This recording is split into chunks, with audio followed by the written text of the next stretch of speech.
तो वहीं चलिए बात कर लेते हैं जयपुर शहर की अगली खबर की, जहां पर जयपुर के चांदपोल में स्थित स्कूल की जो हालत है, यदि उसकी बात की जाए तो जयपुर में 1947 से संचालित 1947 से संचालित स्कूल भवन के भी हालात कुछ ठीक नहीं है। चांदपोल के नाहरी के नाका में राजकीय उच्च माध्यमिक विद्यालय सरस्वती कुंड संचालित है। स्कूल भवन लगभग 250 साल पुराना है, जो कि कुंड में बनाया गया है।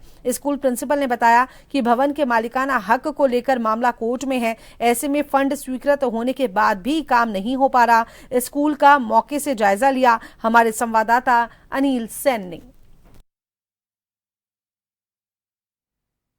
जन टीवी स्कूलों के रियलिटी चेक पर निकला है।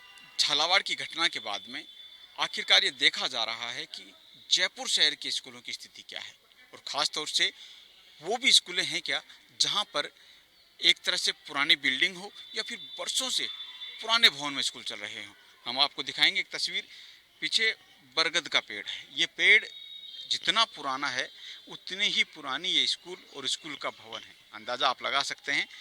आज़ादी के बाद से ही स्कूल चल रहा है। 1947 में देश आज़ाद हुआ और देश की आज़ादी के साथ का ये पुराना स्कूल अपने आप में एक मिसाल कायम करने के लिए शुरू किया गया।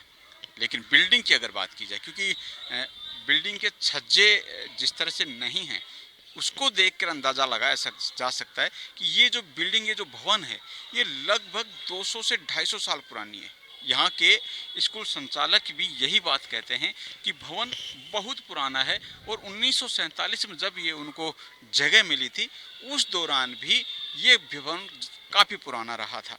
इस भवन को देखकर अंदाज़ा लगाया जा सकता है कि आखिरकार यहाँ की बिल्डिंग के पुराने पत्थर कितने यहाँ पर हैं। लगभग 250 के करीब जो बच्चे हैं वो स्कूल में यहाँ पर अध्ययन करने के लिए आते हैं। हमारे साथ में स्कूल के प्रिंसिपल हमारे साथ में यहाँ पर मौजूद हैं। उनसे हम जानेंगे, 3 बार आपने बजट भी जारी करवाया लेकिन बजट नहीं लग पाया।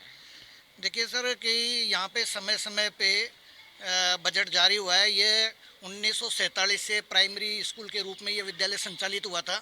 उसके बाद ये उच्च प्राथमिक के रूप में, फिर ये माध्यमिक बना, और इसके बाद ये 2020 से ये उच्च माध्यमिक विद्यालय के रूप में संचालित है।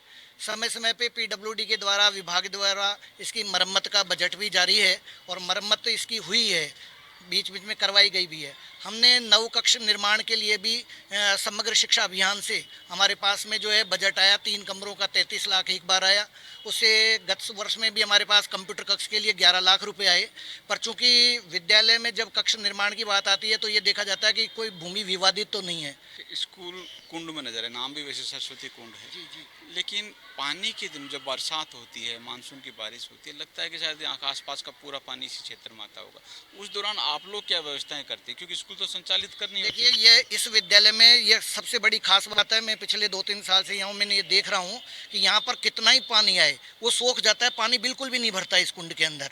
तो बच्चे के लिए पानी भरने वाली जैसी तो कोई समस्या नहीं है। बस यही है कि हमारे तो जो छठे हैं उनसे जो सीलन आती रहती है, रिकॉर्ड हमारा खराब होने का डर लगा रहता है लगातार। और ये है कि बारिश में पानी टपकता है तो बच्चों को बिठाने की हमारी दिक्कत है। क्योंकि ऐसे नहीं है हमारे पास कमरे के भाई आधे कमरे में खराब है तो आधे में हमें, लगभग सभी कमोबेश सभी कमरों की स्थिति ऐसी है। हादसे के बाद में कोई अधिकारी जांच करने के लिए आया है और कुछ हिदायत आप लोगों को दी है कि इस स्कूल को कैसे संचालित करना है, कोई खतरा नहीं हो, कोई हादसा नहीं हो, क्योंकि बिल्डिंग तो पुरानी है।